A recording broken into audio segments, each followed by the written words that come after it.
and welcome to E-Schoolhouse. This is the first in our series of The Voice of Experience. I'm Deborah, and today we're going to be talking to Melanie Humphrey.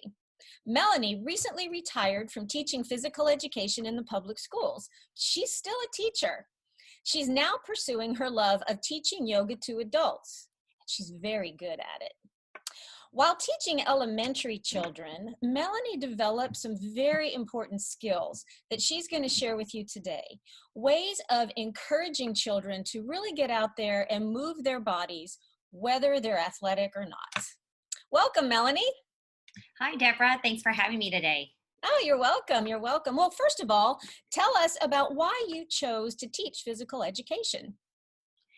Well, I truly believe that physical education is a staple in not only our health being, but an overall well-being. So I've always been an active kid. I was an active kid. I'm an active adult.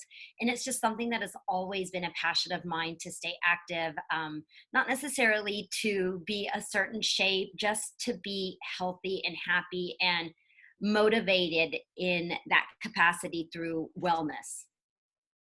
I like that you said not to be a particular shape. I really like that. I think that's going to resonate with a lot of people. Yeah, So, shapes are shapes, and really we can be so healthy in so many other ways without putting that, whether it be a size on our pants or a size on our shirts or, whatever it is. So I always try not to focus on that and instead just focus on that health, external, and that mental health as well. and how did you use that attitude when you were working with kids? So with kids, it truly comes more natural with them because they aren't typically as concerned about what they look like externally. I mean, not all kids, some are, but typically you find that kids are just happy to see you, happy to get moving, happy to just leave maybe one classroom, going into a different classroom. They also, with physical education, they have that ability to congregate and socialize. So there's so many aspects that in a classroom setting they perhaps don't have, but when they come into the physical portion of PE or education in that PE, they have that ability to move around more and gain knowledge through a different way of learning as well. Oh, okay. I see. Well, what are some of your favorite activities with young children? So, I have so many fun, different activities that I really enjoy doing with them. But really, honestly, I think the basics for me were teaching them those skills as far as that movement was good, that socializing and moving with friends is something that they could do lifelong. I, even as an adult, and I'm sure you're the same way, I know you are, I know you are, but as, adults, we crave that movement, and we also crave being social beings, and moving our bodies gives us that ability to not only be social with others, but do something that you're both passionate about. So when it came to kids, giving them information. So first, feeding their brain with something that we were going to do, like explaining directions.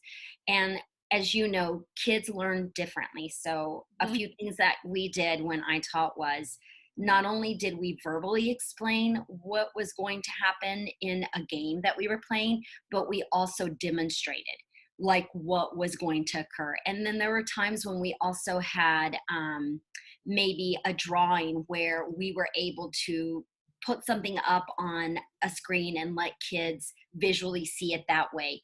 Oftentimes we had games that were made up and they consisted of maybe a card so that they could read. So we gave them different resources on how they could possibly learn. And for me, I'm a mover. I learn by doing. So for me, that was something that is the easiest. If you spoke too much, you lose me. I'm like, oh, what did they say? I heard like 5 things and now I don't know what's going on. Yeah. But as soon as somebody showed me like, hey, let's do it this way, I'm like, oh, okay. So that was important to me, was to give them different resources on learning and then executing it. And even then with kids, it was like, don't get frustrated if you don't get it the first time. Like, we're all learners here. We're all here to learn. Some of your friends may already know how to do this for whatever reason. Maybe parents taught them, but even then we would say your parents may have shown you route A, learn route B, you Mm-hmm. know, and then decide on your own which is the best way to execute so that you're safe and you're having fun. And I think fun is the key word for kids. Fun. If you're not having fun, you're not going to retain that, because when you're having fun, it's like a good memory. And I know for me, I still think back of teachers that I had, and when I had fun, those are the moments that stuck and still stick with me on what was fun about that skill that I learned, or do I still implement it? And even as parents, if Mm-hmm. we make things fun for our kids, not that everything has to be a game, but fun just seems to resonate with so many of us. Right, right. Well, and you mentioned earlier about lifelong learners, and then you bring in fun. And I mean, I'm kind of the same way. If it's not fun, I'm not going to do it. I don't care how old I am. So Exactly. let's talk some more about those reluctant learners, the kids who think, oh, I can't do that. I'm not athletic. Nobody ever taught me how to do that. How would you handle that? You know, with that particular student, or, even as an adult, but particularly a kid, sometimes it's learned behavior, right? Like, they've been told, I can't do this. You can't do this. You don't know how to do this. And so I always have that can do attitude, or at least give it a try. And then if you don't succeed, you know what? Try again, right? Mhm. So with those students who would, and I would always know which students they were. I mean, they come in, they're more timid, they're a little shy, their body language speaks loudly, like Mhm. they're closed off, they may appear like they're not paying attention, they may appear bored. And so my heart always gravitated to those kids, especially having um, one of my kids was definitely that type of student where she felt she was more artistic, and she had beautiful drawing skills and abilities, but she never felt like she was athletic. Like, she Mhm. always felt like the natural things that came to her brother with being athletic was not her. And so when I would spot those kids, initially my motherly, or that nurturing instinct, was always to, how can I infuse something that I love, because I was athletic, into a kid who isn't, right? Or who doesn't feel that way. And so it would start with small conversations like, hey, you and I play this game together. Let's let, Susie and John go and play this together while you and I are practicing this. And so it would break down into being smaller groups, and really just infiltrating myself, and even the other teacher in class. We would infiltrate ourselves and go around like, how can we go and show them that it's okay? And we had to be silly a lot. Like, I was silly so much. I sometimes felt like a big kid, Yeah. which which is good. But and so when they see you acting silly, then they know it's okay to break down. It's okay to let loose and open up. And that was the thing. It was like cracking that shell and finding a way for them to trust you, and then trust themselves, and the learning process and the growth process then happens, usually naturally. Sometimes you still have to kind of poke and pry and get them to move, because some are still like, I don't want to do this. I'm not going to do this. I'm just not going to do this.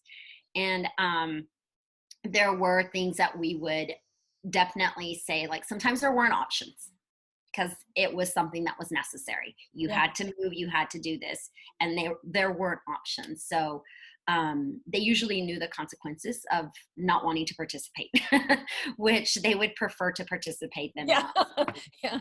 Yeah, Well, I mean, during this crazy time now where so many parents are working with their kids exclusively at home, what advice would you give to parents whose children are just like, oh, mom, dad? I mean, they're going to listen to you probably a whole lot better than they're going to listen to mom or dad. So if yeah, you had, definitely. Definitely. And my kids were the same way. Like, yeah, they would always come out with, oh, don't give me that teacher voice. yeah, yeah, Don't give me that teacher voice. And I mean, like, okay, so it works at school, but it doesn't work at home. So how do I yeah, shift that, right? yeah, So really getting down to their level. And, I worked with kinder through fifth grade kids. And so those kinder kids, they were, definitely smaller. And I'm not very tall, and I know you're not either, Deborah. Yeah. So, but getting down to their level and by getting down to their level, it's like being at eye level with them, on my hands, on my knees, sitting on the floor with them, engaging with them in that activity, not just guiding and directing, because nobody wants to just do this, do that. So it was always like, how can we have fun with them and incorporate that fun so that they become passionate about physical activity. So I think getting on that level with your kids, and then obviously fifth grade kids, there were several that were a head taller than me. And what are they feeding them?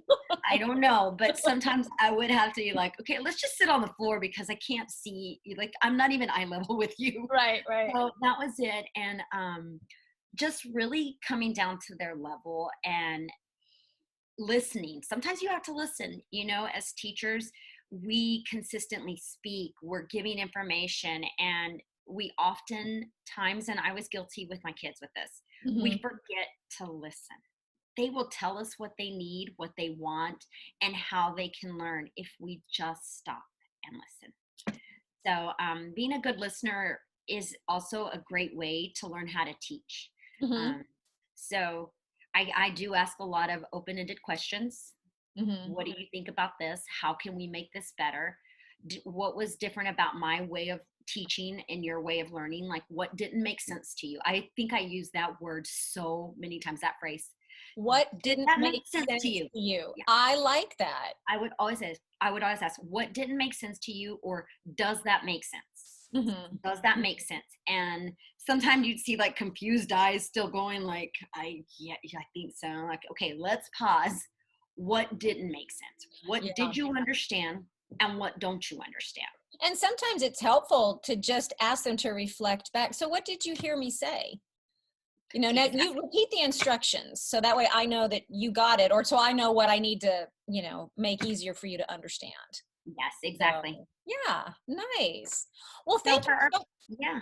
Go ahead. So definitely for parents at home, I would just say, you explain this perfectly. We taught them how to walk. We taught them how to run. We taught them how to throw a ball, roll a ball, eat with a fork, talk to one another.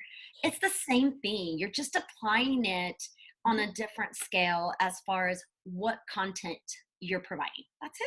That's it. We're all natural teachers. You know it internally. You just have to trust yourself. That's it. Trust yourself. I completely agree with you. I really hope that parents can get that from what you talked about today, that they are just natural teachers of their kids. It's no stress. You're the expert on those kids. Yeah. So. And I think the stressors that we put on ourselves are, am I doing a good job? And the answer is yes, because you're doing it, because you're attempting it. You're there. That's all you have to do. Right. I get it. Well, thank you so much for being with us today, Melanie. I sure appreciate your advice for parents. Thanks, Deborah. I appreciate you and the time given to visit with your crowd, your people here. I hope they take something good from this, and know that as parents being at home, you're doing a great job, and just give yourself that pat on the back that's necessary from time to time. Right. So if you have any questions for Melanie, just type them in below and she'll answer them when she can.